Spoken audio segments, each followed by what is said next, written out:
Hello and welcome to the Devil Cyborg Podcast, episode 17.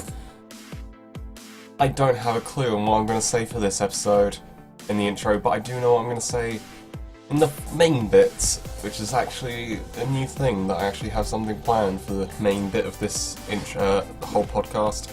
This is a very bad intro, but I assure you, the next 30 minutes are going to be utter bliss of talking and wrestling and all that other stuff, and I promise you we have the most Q&A questions of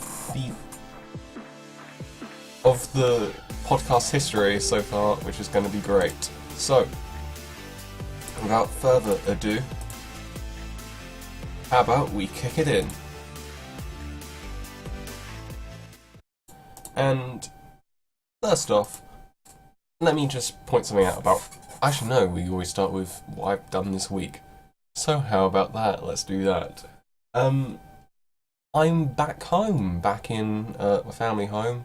I'm sleeping on a futon. I've seen my girlfriend, seen my family. It's all been really good. Yeah, it's really, really good. All great. I've been relaxing quite a bit. I've re-downloaded GTA 5 again. I've been playing that with some guys. Been doing the CEO stuff, a bit heists. That's been a lot of fun.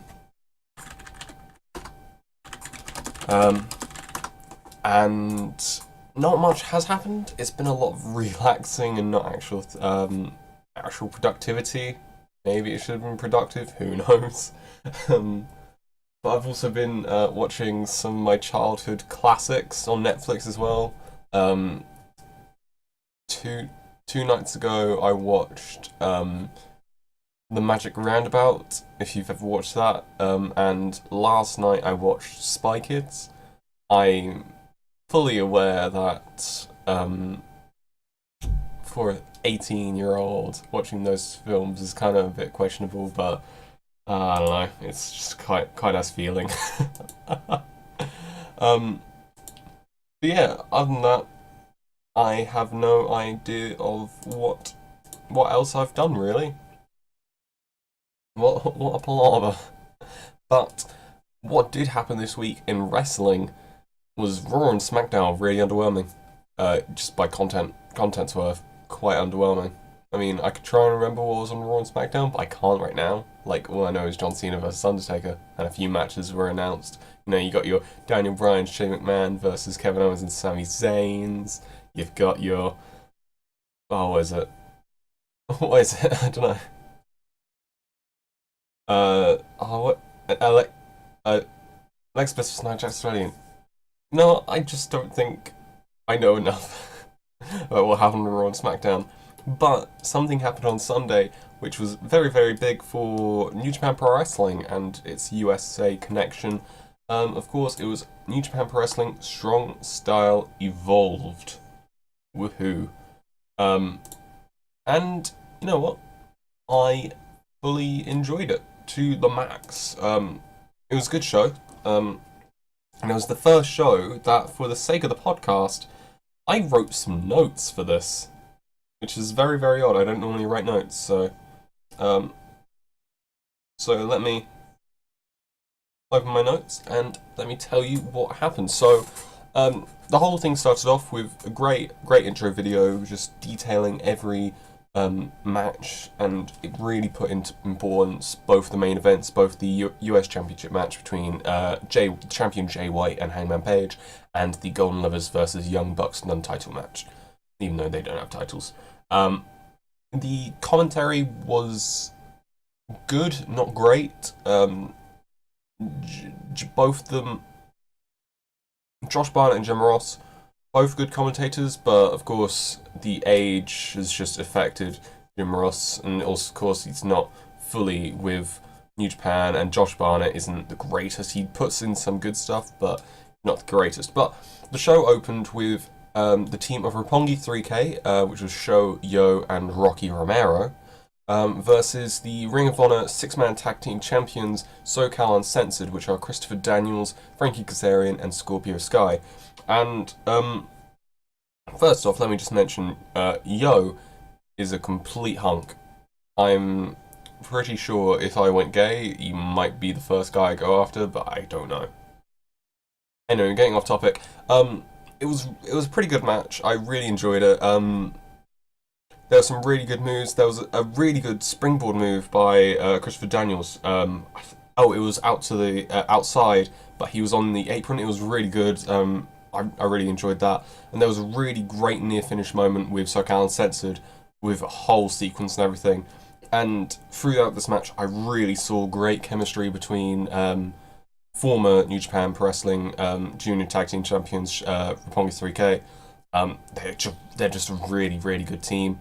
There was a pretty blatant botch in quite a big moment of the match by Kazarian, but it didn't take anything away from the match. It was a very, very good match. Great way to open it. Roppongi 3K are very good at opening shows, and I gave that a 3.75 stars. The MVP of the match, I definitely feel is Yo. Yo is one of the most talented juniors, and Roppongi 3K is really great. Yo did so much in that match. And that was followed by David Finlay, or as the commentator said, Finlay's son, and Juice Robinson versus Gedo and Hiroki Goto. And it was a fairly good match. Not as good as the opener, but what I noticed was Juice is just unbelievably charismatic. He's just a whole character, and it was really, really good to see him in, of course, his home country. He did really well. And one thing I noticed was Jim Ross compared Hiroki Goto to Bret Hart, which was a very stellar comparison, I'm guessing, because Bret Hart is the best there is, best there was, the best there ever will be. And comparing Hiroki Goto to that was very good. Put over something very well done by Jim Ross during the thing.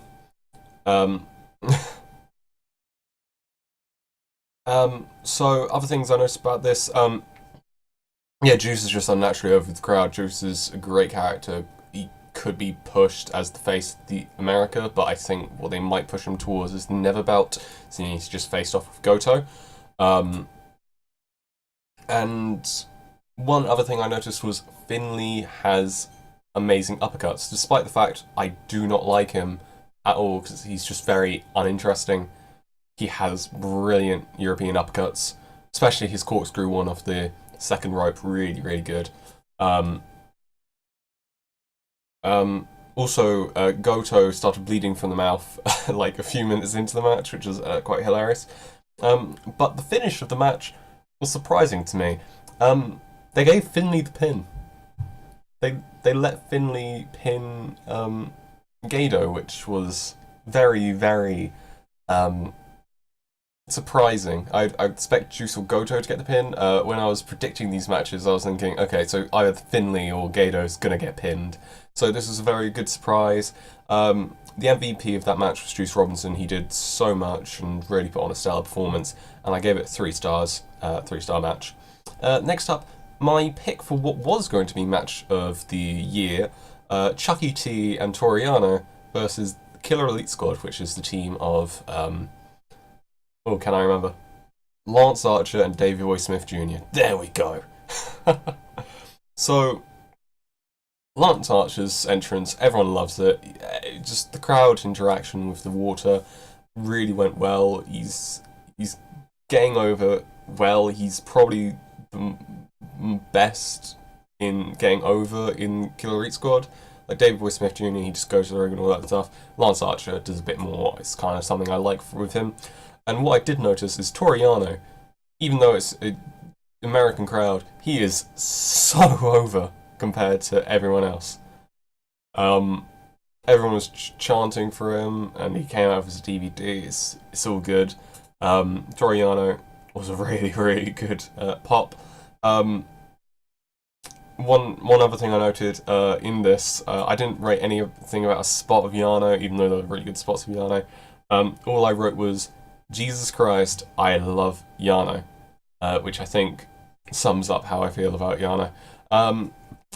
But I've really noticed something about Lance Archer. he did the old school a la Undertaker, but he walked even further. He walked so far he was able to tag in Davey Boy Smith Jr. and then do the old school. It was really good. Lance Archer was very, very impressive, and he knows how to play to the audience both in attendance and at home. He really put on a clinic on how to get things done. So I put him as the MVP for this match because he just did really, really well. And despite him doing well, it wasn't the greatest. I gave it 2.75 because it did have good stuff. However, Chucky T kind of ruined it. I think I'm starting to agree with the New Japan crowd. Chucky T isn't the best wrestler. So, yeah. Next up were the Guerrillas Destiny versus Cody and Skrull. Marty Skrull. So straight, Guerrillas Destiny come out. Great theme as usual. And Cody and Marty Skrull came out. Cody with Brandy Rhodes, Marty Skrull and outfit and all that stuff. Cody grabbing a microphone, just getting instant heat. Oh, of course, his mic didn't work at first, I remember that. Basically, he went to talk and everyone was like, oh, and all that stuff. He did a whole promo, drew even more heat, Bullet Club is fine, all that stuff. Tried to get an alliance with Guerrillas Destiny, we don't have to have this match.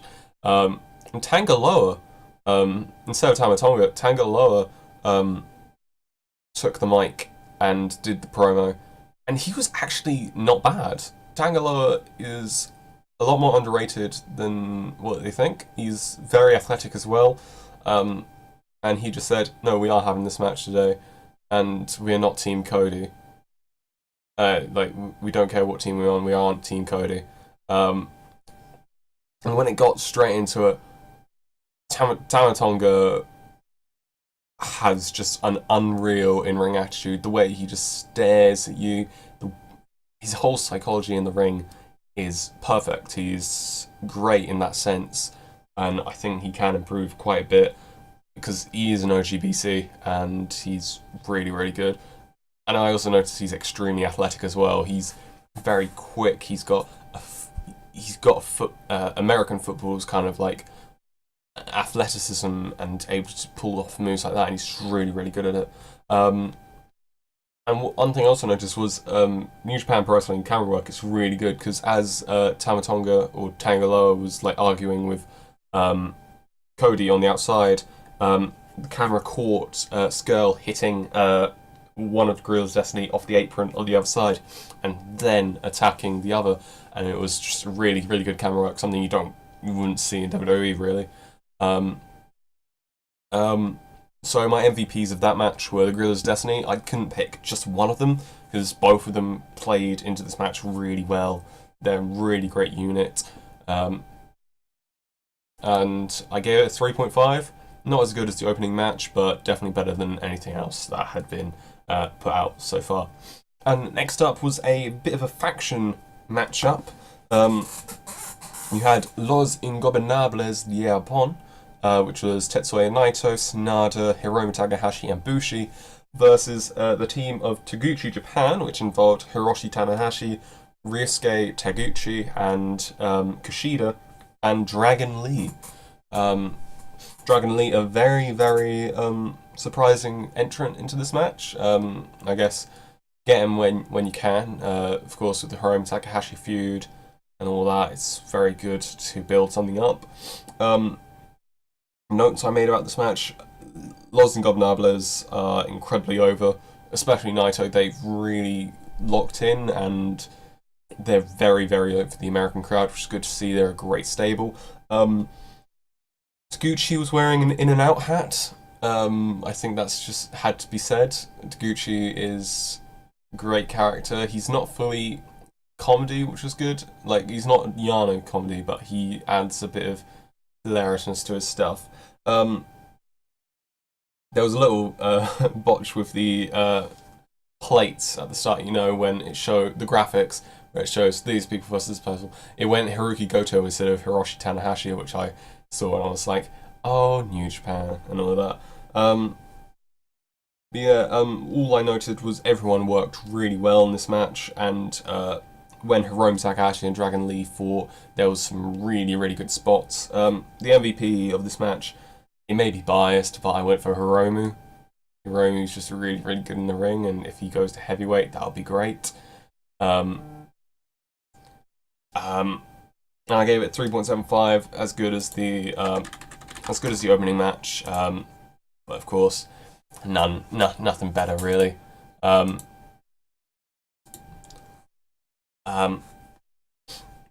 next up, of course, it was supposed to be Jushin Thunder Liger versus Rey Mysterio. However, Rey Mysterio, of course, had a change of plans after his bicep tour. So what actually happened was he came out and apologised to the crowd, announced that he will fight in New Japan Pro Wrestling soon, which seems to squash any rumours that he is going to WWE, which I find really, really cool. It's really, really great that he actually came out. He could have just skipped out and all that, but the fact he came out and actually showed dedication to it, it was a really class act to do. Both Will Ospreay and Jushin Thunder Liger. Oh yeah, of course, Ospreay replaced Mysterio. I should have noted if I haven't. Both wrestlers pretty over the crowd. Of course, Jushin Thunder Liger just a legend in himself. He was in NXT Takeover Brooklyn, I believe it was. So a lot of big stuff for Liger, and Ospreay just over as it is. He was just a really good wrestler, Will Ospreay. So one thing I noticed was Liger was really good in the opening parts. He was putting off submissions that were great, like the Romero special, but he's also really a striker as well. He's miles better than what someone would be for his age. He's 53 years old and he's able to pull off performances that still wow crowds today. He's basically Benjamin Button, I'd say. He gets better with age. He's a fine wine. Jushin Thunder is a fine wine. Yes, he is.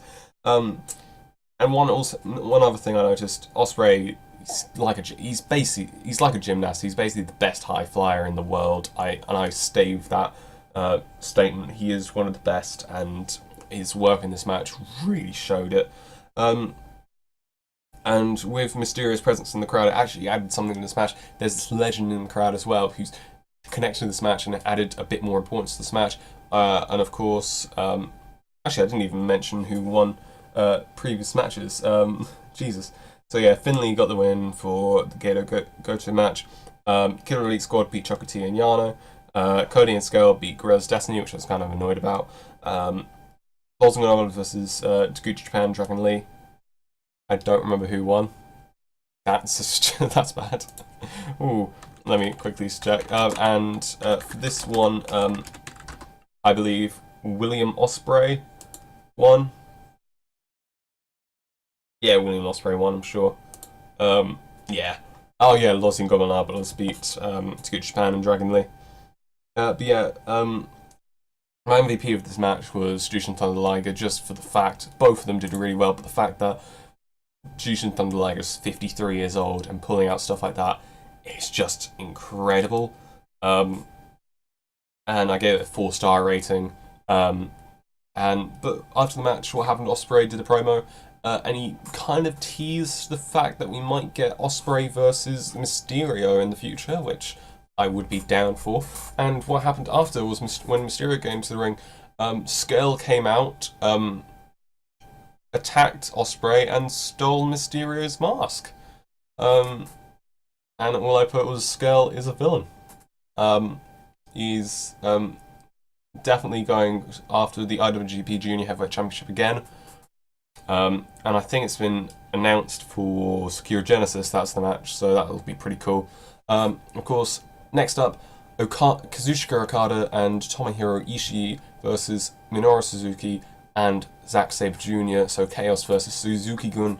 As usual, a thunderous Kaze Ninare came out. It was really, really good. Good old JR called Sabre Jr. Ospreay once. That was all fun. But Sabre Jr. was just really great technically. He's basically the best technical wrestler at the moment, I think. Ishii and Suzuki had a lot of duels between each other. They are two tough motherfuckers. A lot of striking, and Oh, I can't believe it. They were mad. I swear. Um, Suzuki's quite psychotic at times. This is why I noted down, and I can see why Suzuki and Sabre are Rev Pro Tag Team Champions because they work really well together. They have a really good chemistry. And Okada got a really good hot tag as well. There was really good hot tag chance and loud dueling chants for and against Sabre. He's kind of a contrast. A lot of people love him. A lot of people hate him for the fact that he's Sabre Jr. And there was a whole little duel between Suzuki and Ishii with forearm strikes. Suzuki may have nearly killed Ishii, I think, but who knows. I gave it a 4.25 because it was a really good tag team match, and the MVP of the match was Suzuki for the work he put in and just how well he is. The next match, the US title match, Jay White, the champion, versus Hangman Page. The US announcer did say that White was the IWGP Heavyweight Champion, which was quite a bit of a chuckle for me. Jay White likes getting in people's head. He's very good verbally when it comes to psychology. He's very good, and they're both quite good strikers as well, which I noticed.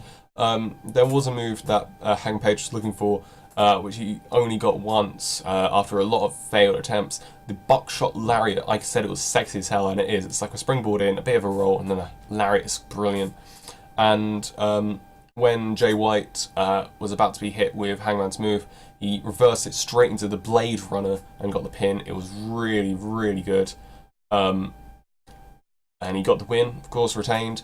And then what happened afterwards is David Finlay hit Jay White with a spear and then challenged him for the US Championship, which is a big, big statement by David Finlay. He's only got one pin, so very big by Finlay. My MVP of the match was Hangman Page. He did well and showed off what he can do. And of course, the main event, the Golden Lovers versus the Young Bucks. It was great tag team work and storytelling between the two teams. I will say I have a lot of notes for this, but for how long it was, I didn't write enough notes. I was solely just dragged into the match. I couldn't take my eyes off of it. Kota did a German suplex off the top rope, and I'm not saying the top turnbuckle, actually the top rope. It was madness. I've just wrote here, V-Trigger City, bitch. There were a lot of V-Triggers, it was very nice. A lot of psychology by the Young Bucks, which a lot of people say, oh, you don't have enough. One thing that happened was during the More Bang for Your Buck when they were doing it on Kota, they had set it up and Matt was going for the last thing, and instead of going for Kota, he goes for Kenny, who was on the table, which was a really big part of it, that you'd rather punish Omega than finish the match. And the fact that the match was told such an emotional story and so many branches, especially in the final moments. The final moments are really emotional. These four wrestlers are some of the best of this decade, I feel, maybe even this century, which is only 18 years so far, so, you know. And I would admit I did tear up at the end of it, just because of the whole emotional thing between it. The psychology was really sound. I loved it. And afterwards what happened is Cody came out after Golden Lovers won and kind of berated Matt and Nick, pushed Matt, I think, or was Nick, I don't remember. I just put Cody's a rat bastard. Kenny Omega and Kota Ibushi chased him off, and then Kenny helped Nick up and gave him a hug. There's no hard feelings. Then Kenny tried to do the same to Nick, and take the same to Matt, and Matt refused and pushed him away, which I was quite sad about. But I put Matt just hug him in all caps, which kind of shows it. I gave it a 4.75 rating. I would have given it a 5, but I couldn't pull myself to do it. It was such a great match, but I had to give it 4.75. And the MVP of the match were the Young Bucks, just for it was a match I didn't expect them to pull off. So yeah, that was all good. So next up, what we're going to do is something we did last week. It's a new segment. It's called NXT Time Travel. This is a Wednesday when I'm recording this again. So we'll do a bit of NXT Time Travel, and I'm going to talk about it in the past, if it was the past. And things that were said. William Regal announced that a new NXT title will be introduced and have a champ crowned at TakeOver New Orleans, the NXT North American Championship, which is great. And secondary singles title has been something that NXT has needed for a while for the feuds, and it will make sure that people get used. EC3, of course, brought out at NXT Philadelphia, came out and staked his claim for the championship, and William Regal announced that will be a ladder match with EC3 and 5 others for the championship at New Orleans. A ladder match in NXT never fails to impress, so this should be pretty good. And of course we had some Dusty Rhodes Tag Team Classic action, where the Authors of Pain, who seem to be steamrolling straight to the finals, squashed the Street Profits, which is kind of annoying because Street Profits are a good team, but of course Authors of Pain looks to be on the way out, so they're probably going to go out with a blaze of glory. And one thing that may have been slightly surprising, WWE UK champion Pete Dunne Roderick Strong beat former tag team champions Sanity in the semi-finals as well. What they're doing with Pete Dunne Roderick Strong is great, actually giving them a chance. Pete Dunne getting a chance is something I just love. Even though he's UK champion, they could just let him go on the indies and all tools stuff. The fact that he's being used actively in NXT is great as well. And there was a good Lars Sullivan squash against John Silver, which is a fun thing. And another thing that happened during it was Andrade Cien Almas beat up Aleister Black in the parking lot, which is building up to their title match, NXT title match at New Orleans. I think Aleister Black's going to win. I feel Aleister Black's going to win, but you never know what's going to happen. And that was NXT Time Travel, now going back from Thursday to Friday. No, Thursday to Wednesday, and we're back. Of course, I haven't seen it yet, but hey, that's what happened in NXT.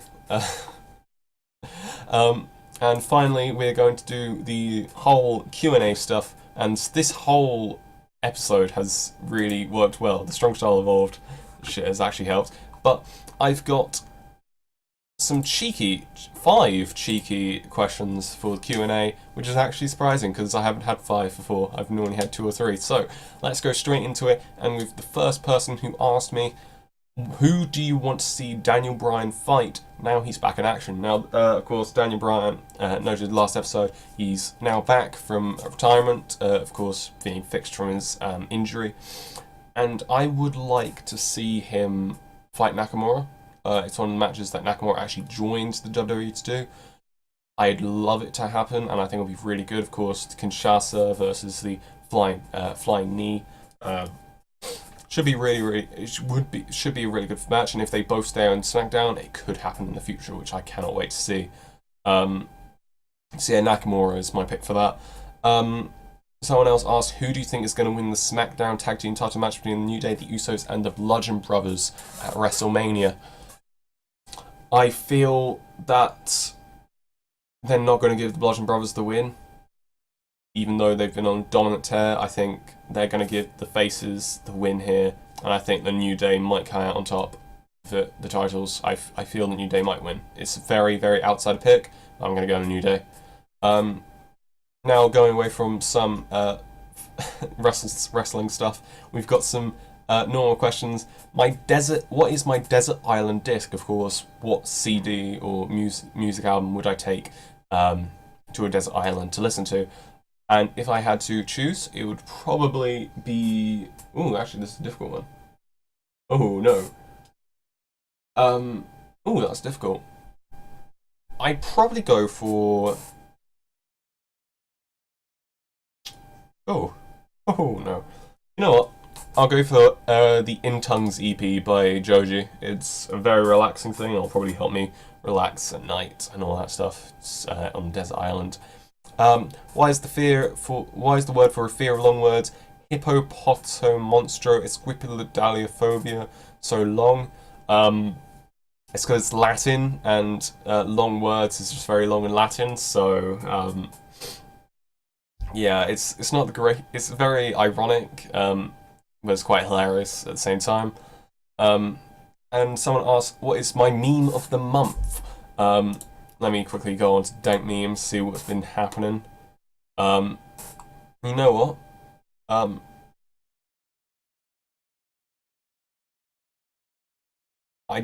Oh wait, Gru. Of course, the Gru meme that's been going around with the presentation and all that stuff, I think that's been a really good meme. Even though a lot of people said it was dead on arrival, it went pretty well for me, and I really enjoyed it throughout the weeks. Yeah. So that was the Devil Cyborg podcast. That was very poor. That was very poor, but hey ho. I hope you enjoyed this episode of the Devil Cyborg podcast. Next week will be WrestleMania predictions, and maybe a bit else, but mainly WrestleMania predictions. We'll try and see if we can get more Q&A. Please send stuff to my sarahah. It is in the description. And as always, have fun this week, you sexy thing.